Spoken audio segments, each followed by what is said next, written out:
Aqui no estúdio eu converso com o Fábio Kanczuk, ele é diretor de macroeconomia do ASA e ex-secretário de política econômica.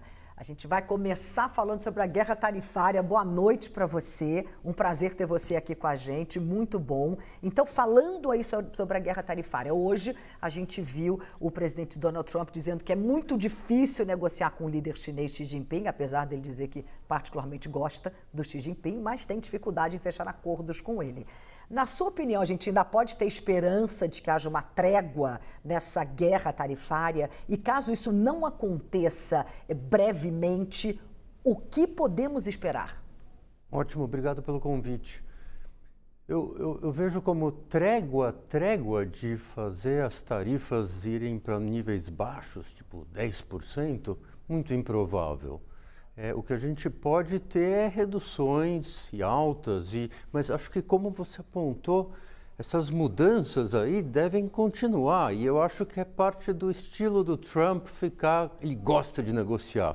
Que droga, o Xi não é bom eu gosto de negociar. E esse estilo mantém um nível de incerteza muito elevado. Independente do que vai acontecer no fim das contas, daqui a 2, 3 meses com as tarifas, imagina um empresário tentando escolher como ele vai fazer os investimentos, qual é o caminho que ele vai exportar ou importar ou fazer a sua cadeia de oferta, se ele não tem a menor ideia de o que vai acontecer e como que vai ser a cabeça do Trump daqui a 1 ou 2 semanas. É muito difícil mesmo. E hoje entraram em vigor aquelas tarifas de 50% para aço e alumínio. Que efeitos a gente pode esperar para a economia americana e especialmente para a nossa economia, levando em consideração que o aço, principalmente, é o que a gente mais exporta para lá, precisamos começar a olhar para outros mercados? Começando pelo fim, aço Brasil e depois voltando para efeito na economia americana. O Brasil exporta aço para os Estados Unidos, toma esses 50%. E daí, de repente, o seu produto ficou com esse 50% mais caro. No momento inicial, não tem como o comprador escapar. E o que o faz é repassar para o preço. Então, de repente, o Brasil fala, não, eu vou exportar com preço 50% maior, ou 40% maior, já que repassa basicamente tudo. No curtíssimo prazo. No médio prazo, vamos dizer, daqui a alguns meses, 1 ano, o comprador vai evitar comprar dessa empresa brasileira. Ele vai arrumar algum outro caminho, vai fazer interno, vai comprar de outro... Não vou usar aço, vou diminuir minha produção. E daí o Brasil precisa procurar alguma coisa. Mas não é fácil, quer dizer, no fim, se a gente ficar por um período prolongado, digamos 1 ano, com essa tarifa de 50%, a produção do Brasil de aço vai cair. Números grandes, tipo 20%, não vai ter jeito. Quer dizer, no começo você repassa, depois sua produção sofre mesmo. Efeito na economia americana. No aço, pumba, de repente o preço ficou mais caro. No médio prazo, uma casa, tudo vai ficando mais difícil. Mas eu volto para aquele primeiro ponto. A incerteza, na nossa opinião, tem um efeito econômico maior ainda do que as tarifas, porque o empresário adia o investimento, adia suas decisões, o consumidor adia a compra de bens duráveis. E a gente chama isso de problema de hold-up. Você fica travado, a única coisa racional paralisa. Adia, vou fazer depois. Depois eu faço, porque se eu fizer agora, semana que vem o Trump mudou de novo. E essa parada faz a economia deslizar para baixo. Não por um período prolongado, porque depois de resolvida a incerteza volta, mas faz a economia congelar por algum período. Sim.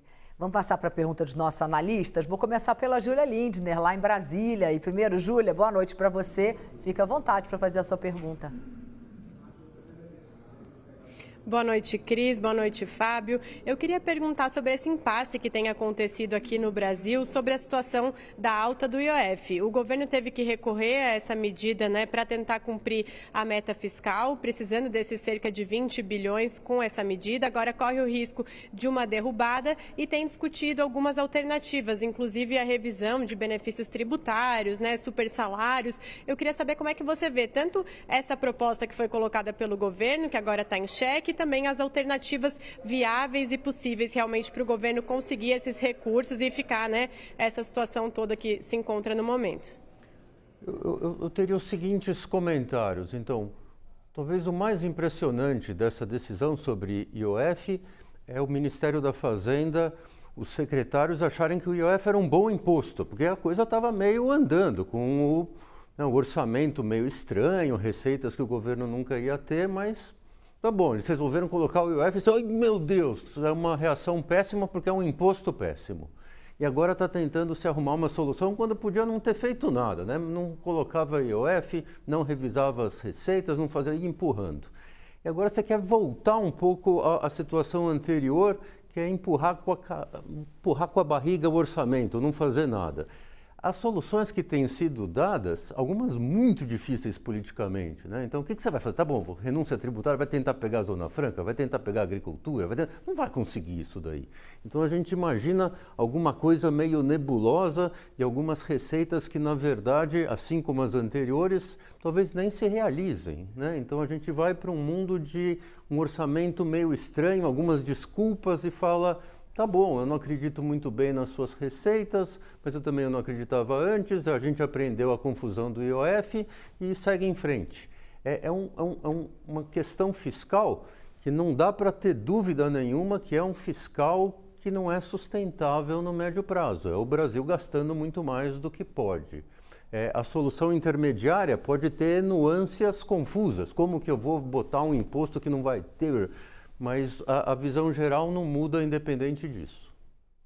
A gente vai falar mais sobre IOF no próximo bloco. Você se incomoda de ficar aqui com a gente? Eu tenho um prazer imenso. Então, maravilhoso. Falaremos muito mais disso daqui a pouquinho. Obrigada por enquanto. Estamos de volta e o nosso assunto é o Imposto sobre Operações Financeiras, o IOF. O governo federal adiou para o dia 25 de junho o pagamento do IOF sobre a previdência privada em depósitos acima de R$50 mil. Isso enquanto debate o pacote alternativo. Então vamos a Brasília conversar com o Eduardo Gayer. Gayer, boa noite para você. O que muda na prática?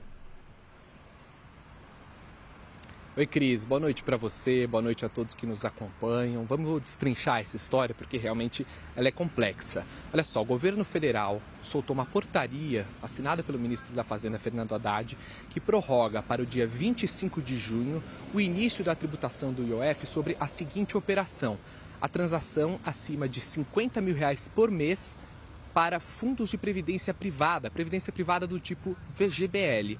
Por que isso? No dia 23 de maio, quando começou o decreto do IOF, todo aquele famigerado decreto, o governo passou a taxar em 5% esses aportes. Então, acima de R$50 mil em plano de previdência privada. O problema é que o setor recebeu muito mal a medida, assim como o decreto do IOF como um todo, mas o setor de seguros passou a argumentar que não haveria nem operacionalização possível. Não haveria como taxar do dia para a noite esses planos de previdência privada, porque não teria como fazer o pagamento do IOF. Então o governo escutou pelo menos essa parte do setor e decidiu prorrogar o início da tributação apenas aí para o dia 25 de maio, quando vai começar de fato a cobrar os 5% de IOF sobre essas operações. Até então, essa operação era isenta de IOF. E aí todo mundo deve estar se perguntando, né? Mas quanto que vai custar essa medida? Porque, todos nós sabemos, o governo elevou as alíquotas de IOF para reforçar o caixa para conseguir entregar a meta fiscal deste ano, que é de equilíbrio nas contas públicas. O grande pulo do gato dessa história é que o governo nem estava contando, esse é o bastidor, com o dinheiro da taxação do VGBL para fechar as contas, porque é realmente uma parcela muito pequena da sociedade brasileira que faz um aporte acima de R$50 mil em plano de previdência privada.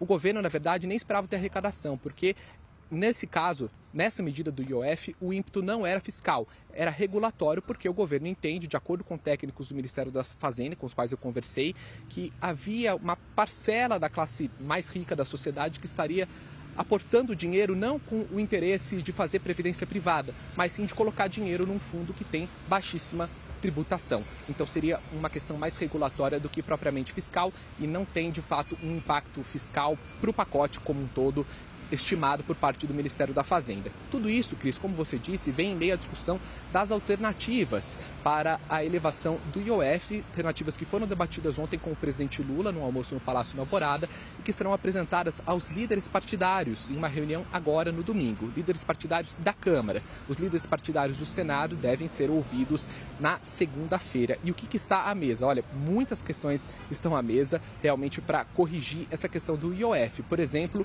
diminuir os os repasses para o Fundeb, uma possibilidade que está à mesa, outra possibilidade, a limitação do supersalário. Só para encerrar, o fato é que hoje o vice-presidente da República, Geraldo Alckmin, afirmou que as conversas estão caminhando e que haverá medidas tanto do lado das receitas quanto do lado das despesas. Fato do dia, pelo menos a taxação dos VGBLs, isso aí ficou adiado para o dia 25 de junho. Volto contigo, Cris.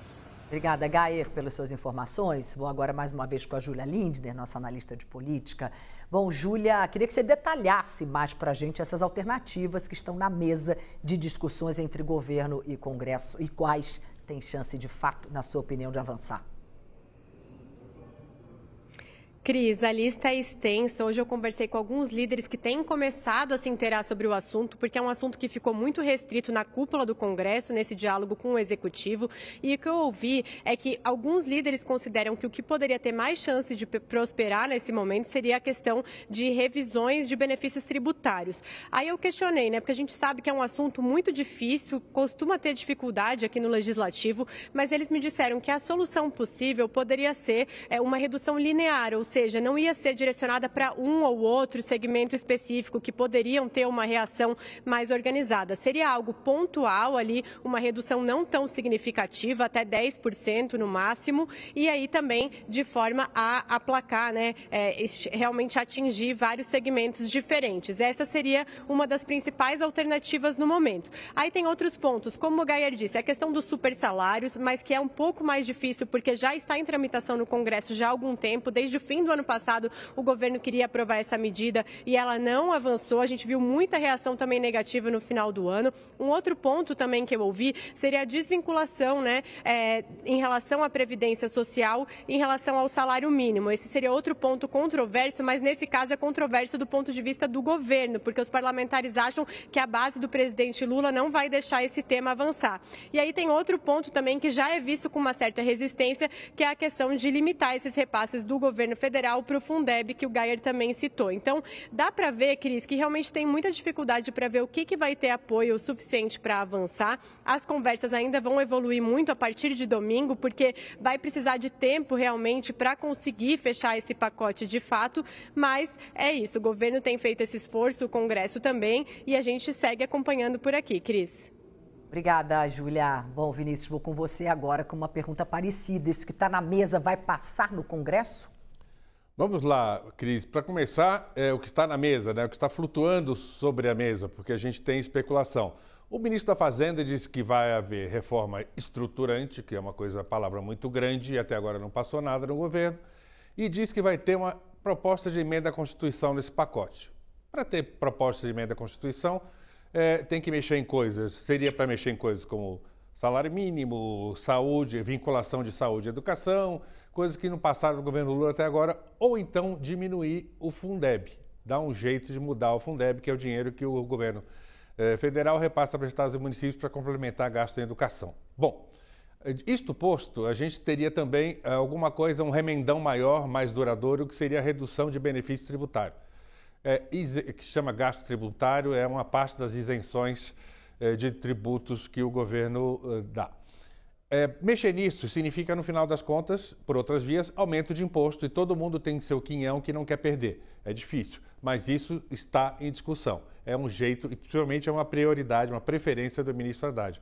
E tem que fazer um catadão, um juntadão de dinheiros com alguns aumentos de impostos parciais, pode ser alguma coisa sobre a finança, mudança em contribuição social de fintech, pode ser até tributação sobre criptoativo, embora isso esteja ainda muito mal estudado, eles não sabem como fazer, pode ser até um dinheirinho de bet, então eles vão fazer um catadão.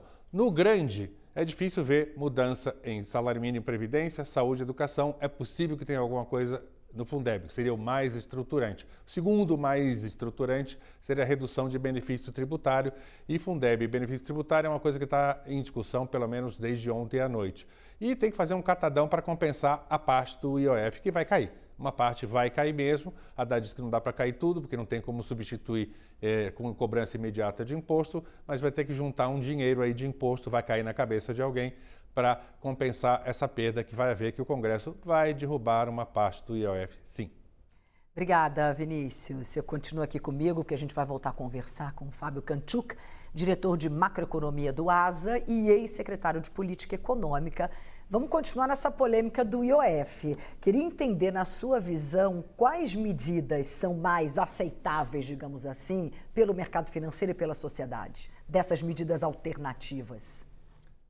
Pelo mercado financeiro, isso de você cortar super salário seria um espetáculo. Mas dá para fazer coisa muito melhor ainda. Você pode avançar nas renúncias tributárias, que é uma coisa imensa, que a gente deixa de arrecadar imposto com benefícios de algumas áreas. Por exemplo, Zona Franca, Simples, agricultura, tem um monte de coisa aí que dá um dinheiro imenso. Você podia cortar outros impostos se você conseguisse eliminar essa renúncia tributária. Isso é um mercado. Politicamente, eu vejo essa discussão, se a gente fizer uma coisa igual para todo mundo, todas as renúncias tributárias, a gente corta só um pouquinho de todas elas. Parece lindo porque as vozes contrárias diminuem, porque é só um pouquinho para cada um. Mas dilui. E parece, puxa, que bela solução, que é uma solução que o Congresso está empurrando. Daqui a pouco eles vão perceber que isso, operacionalmente, é completamente impossível. Não dá para fazer isso na prática. Você cortar um pouquinho de cada renúncia tributária é super complicado. Não vai rolar, pode esquecer essa daí. É uma bela história, mas não vai rolar. Mas por quê? Você não consegue operacionalmente. Cada renúncia tem uma lei diferente, uma regra diferente no tempo. Você não consegue implementar isso na prática. Assim como o VGBL fala, muda. Eu não consigo. O banco fala, não consigo fazer isso aí, não. Preciso de meses para implementar um negócio desse. Não tem informação, não tem um sistema, não rola. Então, acho essas soluções mais bonitas, acho muito difícil de acontecer. Eu acho que vem alguma coisa meio para inglês ver alguma renúncia que você fala, isso aqui não vai acontecer de verdade, um pente fino, algum refis, alguma coisa assim, para fechar aí, conseguir uns 10 bi, que no fim a gente não vai ver esses 10 bi. E você volta para a situação anterior da confusão do IOF, que é um orçamento que você fala, não vai dar certo isso daqui, essa receita aqui, na verdade, não vai acontecer, não. É por aí. Vou passar para o Vinícius. Vinícius, por favor, faça a sua pergunta. Fábio, eu já vi que você é muito cético, para dizer o mínimo, a respeito do que pode ser feito. Mas, pelo menos por enquanto, o Congresso e o ministro, o Fernando Haddad e até o Congresso, está falando desse palavrão de medidas estruturantes.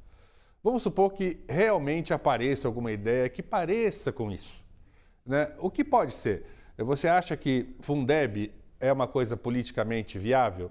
E, no caso de gasto tributário, né, isenção de imposto que a Receita chama de gasto tributário, dá para tirar de algum grupo sem criar muita gritaria? Porque tem um gasto grande no Simples, por exemplo. Zona Franca de Manaus, esquece que não sai até o século 30. Mas no caso de Simples, por exemplo, ou outro setor que ganha muito dinheiro, quer dizer, tem bastante abatimento, pode sair? Então a pergunta é, do estruturante, o que poderia ser? Dá para acreditar minimamente? Fundeb, algum grupo beneficiado mais pelo gasto tributário? Simples, Zona Franca, eu diria que Simples talvez tão difícil politicamente como Zona Franca. Eu tive a minha experiência de tentar pensar no Simples quando eu estava no Ministério da Fazenda, só apanhei, não tive a menor chance de avançar. Fundeb você consegue dar um toco, pegar um pouquinho ali, cortar um pouquinho.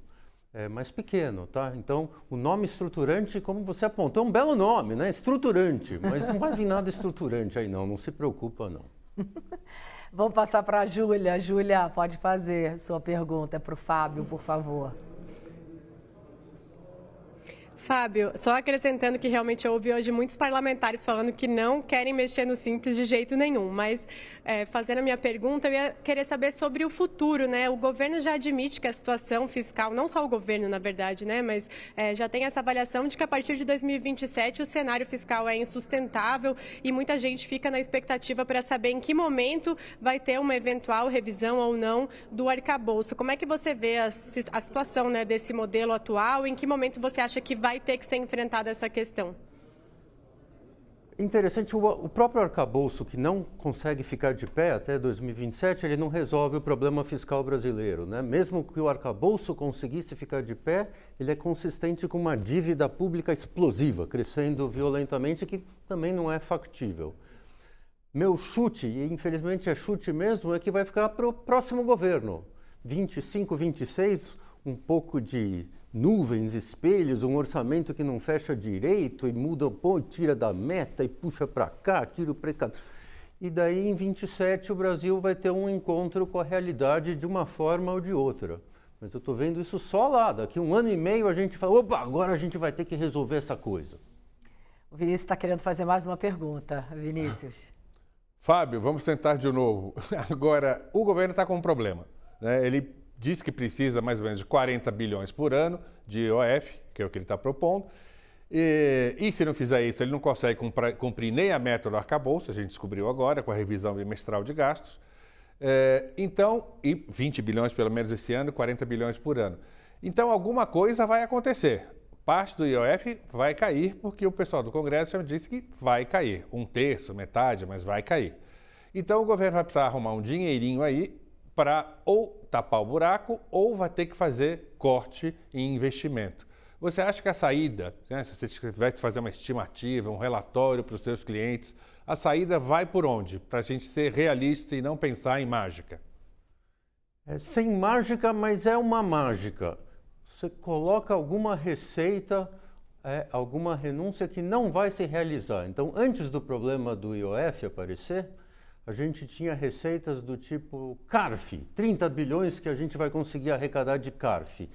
Ninguém no mercado financeiro acreditava que ia vir 1 centavo disso daí, mas estava ali no orçamento fechando a conta, fazendo com que a conta de receita e despesa desse a meta. A minha leitura é que a gente vai ter uma nova forma de fechar o orçamento que também não vai se realizar. Algo no mesmo espírito do CARF. Um espelho, umas fumaças que fazem a conta dar certo, mas que a gente do mercado financeiro vai falar, não se preocupa que no fim vai ter que ter alguma mágica, porque isso daí não vai acontecer. Fábio, muito obrigada. Prazer mesmo ter você aqui. Volte mais vezes. Muito obrigado, eu. Espero que você tenha gostado para voltar mais. Eu adorei. Que bom. Boa noite para você.